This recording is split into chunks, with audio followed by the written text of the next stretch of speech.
सलाम नाज़रीन, इस चैनल की पहली वीडियो में हमने जाना था कि अंग्रेजी यानी इंग्लिश यहाँ कैसे आई और कौन लाया। लेकिन आज हम जानेंगे कि इंग्लिश का वजूद कब हुआ, कैसे हुआ और कहाँ पर हुआ। आइए जानते हैं।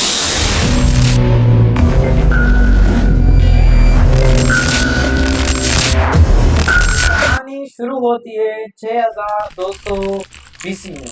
उस वक्त में ब्रिटेन को ब्रिटेनिया कहा जाता था। उस वक्त ब्रिटेन में कबीला होता था जिसका नाम केल्टिक था।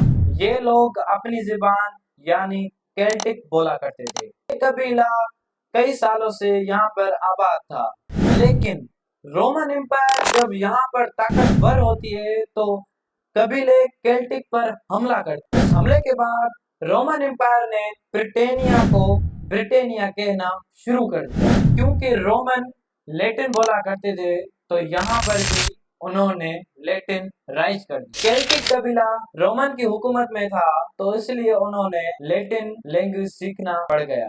क्योंकि रोमन एम्पायर जब बहुत ताकतवर हो गए तो उनकी इन छोटे इलाकों से दिलचस्पी छूट गई और ये इन इलाकों को छोड़कर चले गए। उस वक्त ब्रिटेनिया के करीब 3 कबाइल आबाद थे जिनका नाम सैक्सन, एंगिल एंड ज्यूट्स था। ये 3 कबीले वहां पर गए तो लूटने की नीयत से थे, लेकिन वहां पर ये आबाद हो गए।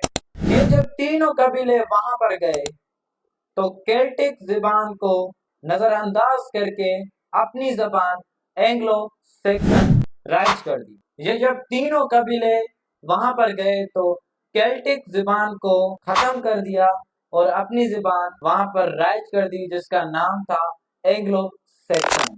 और इससे आज लोग ओल्ड इंग्लिश के नाम से जानते हैं, जो यहाँ पर 450 से लेकर 1100 साल तक यहाँ पर रही। अगर मैं आपको यहाँ पर ओल्ड इंग्लिश के बारे में अगर कुछ भी सुनाऊं Brisliter over oss. तो इतनी हार्ड लैंग्वेज है। आपकी स्क्रीन में एक खत नजर आएगा, जो खत तो नहीं होगा, एक नज़म होगी। असल में इस नज़म में एक बहादुर जंगजू की कहानी नुमाया कर दी गई है जो एक ड्रैगन से लड़ रहा है और इस नज़म का नाम है बेओवुल्फ। और ये नज़म 3182 लाइनों पर मुश्तमिल है। जिस तरह उन 3 कबीलों ने उन पर हमला किया, इसी तरह से स्कैंडिनेवियंस और वाइकिंग्स ने भी इन पर हमला किया और यहाँ पर रहना शुरू कर दिया। और स्कैंडिनेवियंस स्पेनिश,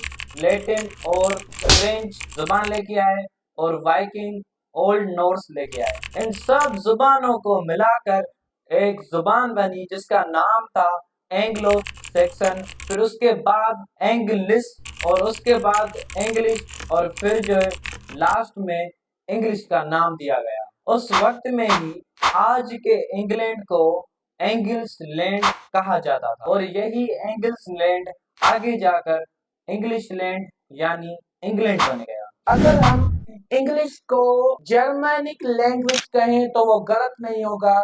जर्मनिक से मेरा मतलब है कि ऐसी जबान जो एक जगह पर बोली जाती हो उसे जर्मनिक कहा जाता है।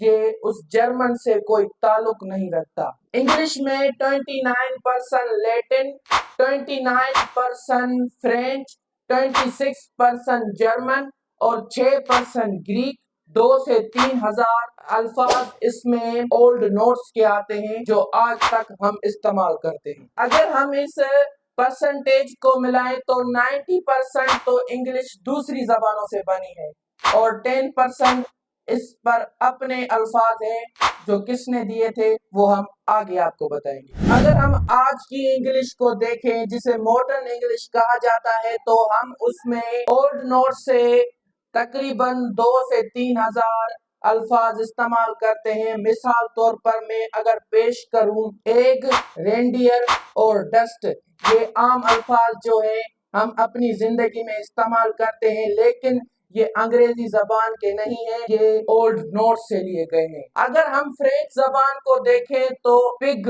काउ ऐसे लफ्ज भी फ्रेंच से लिए गए हैं। जर्मन को देखें तो रॉकस्टार, हमबर्गर जैसे अनेकों लफ्ज अंग्रेजी ने दूसरी जबानों से उठाए हैं, लेकिन जो आज हम अपनी जिंदगी में इस्तेमाल करते हैं उसमें 90% जो अल्फाज होते हैं वो दूसरी जबानों से होते हैं, लेकिन हम अंग्रेजी के नाम पर उसे इस्तेमाल करते हैं क्योंकि अंग्रेजी ने इसमें अपने आप को मिला लिया। ये मैंने जो अल्फाज बताए ये तो टेलर थे, अगर मैं इनके सारे अल्फाज पढ़ना शुरू करूं तो ये वीडियो इतनी लंबी हो जाएंगी कि आप इसे देख तक नहीं पाएंगे। ये अल्फाज जो मैंने आपको बताए ये मिडिल इंग्लिश में भी इस्तेमाल होते थे, लेकिन आज तक भी इस्तेमाल होते हैं। अब आते हैं हम अपनी मॉडर्न इंग्लिश पर। जो आप सब ग्रामर सीखते हैं, जो भी कुछ सीखते हैं वो आज मॉडर्न इंग्लिश से सीखते हैं, और ये शुरुआत हुई कि इसकी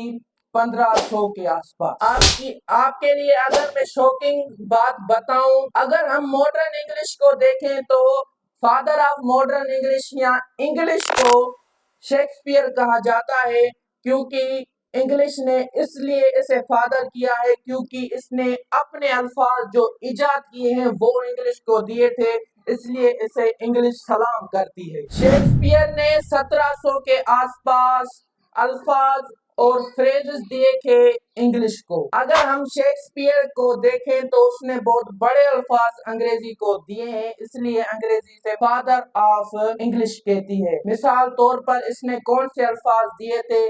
असैसिनेशन, मैनेजर और अनकंफर्टेबल जैसे बड़े अल्फाज शेक्सपियर ने अंग्रेजी को दिए, जो उसने खुद इन्वेंट किए, खुद बनाए थे।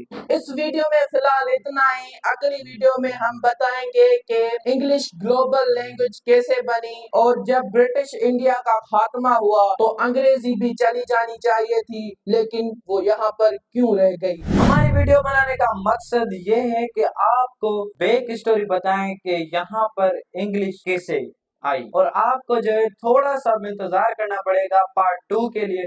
उसके लिए आपको जो है हमारे चैनल को सब्सक्राइब, लाइक, कमेंट, शेयर लाजमी करना पड़ेगा। अल्लाह हाफिज।